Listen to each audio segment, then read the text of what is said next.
heat and unions. That's the topic this week. Come on, Union, get hot!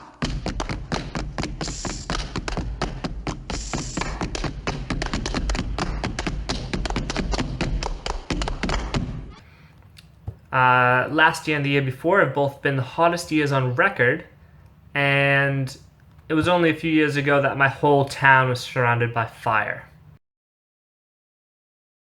So, heat's a bit of a topic with me nowadays. So the other day, I think it was Wednesday, I posted on Facebook, imagine having to think twice about turning on your aircon because of the price of electricity, which is quite high in South Australia. I think the highest in the country. And someone posted in response that, as one other friend who commented, a quite callous response, saying that global warming is a problem, humans are the biggest contributor to it, and that we should go without aircon. And the reason why this is pretty callous, in my opinion, is because there's so many groups of people who would die. I mean, there's vulnerable people such as elderly and children who definitely need aircon. And if we think of the working class, the people with the least power and the least resources, are they meant to just bear the whole burden of the transition when they can't afford aircon? And then my mind went to tradies, people who are outside, have to work on the job. What if they have a boss who isn't the nicest boss and make them work in this heat? The last few days have been above 40 degrees Celsius, which is above 100 Fahrenheit. It's pretty extreme heat. I mean, I think it's called Higgins Storm Chasing, had an article titled Hell on Earth. And the Bureau of Meteorology reposted that.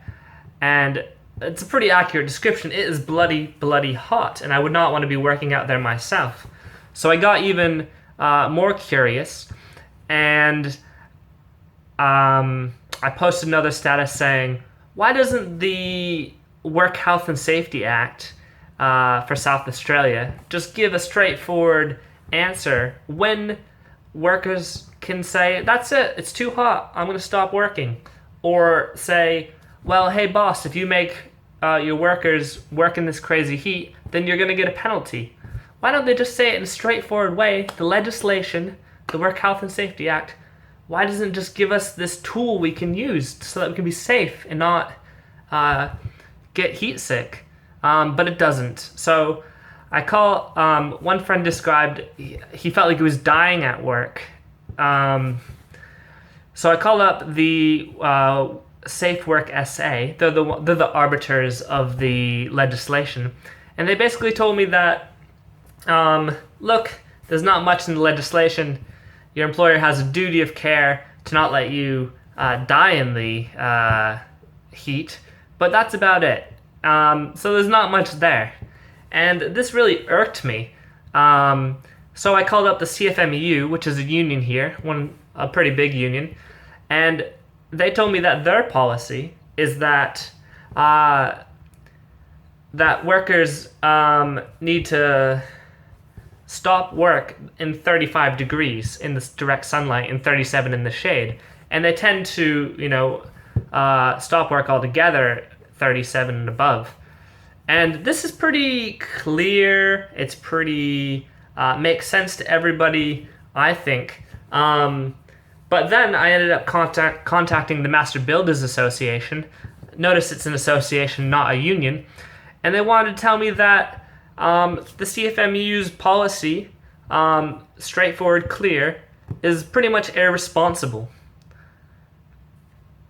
Irresponsible is my word, not theirs, but they were saying that essentially it needs to be flexible for employers, and it needs to be everyone's responsibility on the job so that everyone can stay safe, and so on and so on.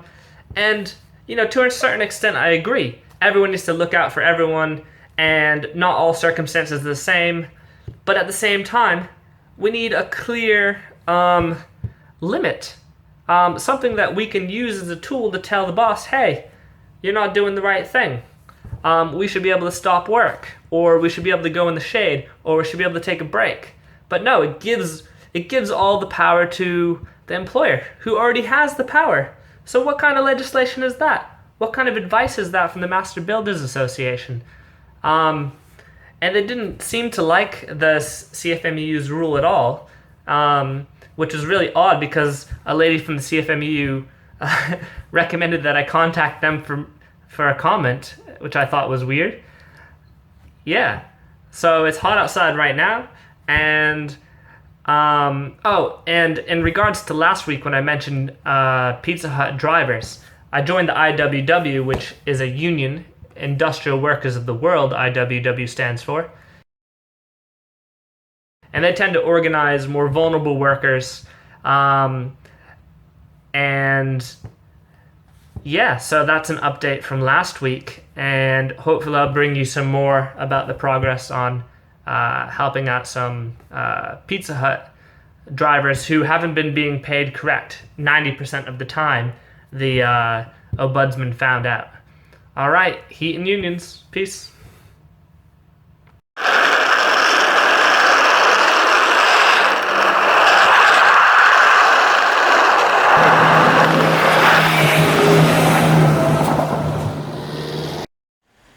So I just made pasta, and I took some cheese out of the freezer to grate onto my pasta, and this is what happened.